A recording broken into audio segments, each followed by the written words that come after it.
ছিলাম সেখানে যে ভুক্তভোগী আমি হয়েছিলাম, আপনাদের উপরে তখন সবাই তাকিয়ে থাকে।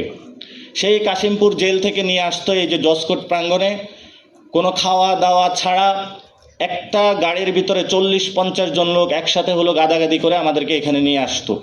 নিঃশ্বাস নেওয়ার জন্য হলো এই যে গাড়ির একটু অল্প কয়েকটা জানালা ছিল, ওইটা দিয়ে হলো আমরা নিঃশ্বাস নিতাম। তো খুব বেশ কষ্টসাধ্য বিষয় ছিল। এখন অনেকে কাজ শুরু করেছেন যে আইন আদালত এগুলো কিভাবে নতুনভাবে আমরা গঠন করতে পারি। তো এই গঠনের জন্যই কিন্তু জুলাই সনদে একটা উদ্যোগ নেওয়া হয়েছিল।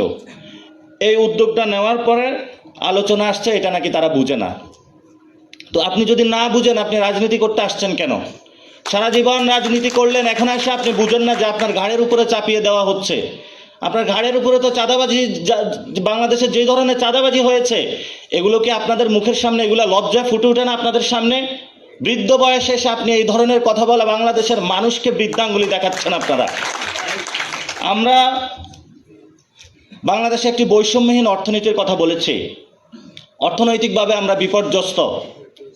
আমাদের সরকারি যে রাষ্ট্রীয় যে টাকাগুলো আছে, সেগুলো গত 15 বছরে লুটেরেরা ব্যাংকের মাধ্যমে, শেয়ার মার্কেটের মাধ্যমে, এমন কোনো মানুষ ছিল না যার পকেটের টাকা কাটা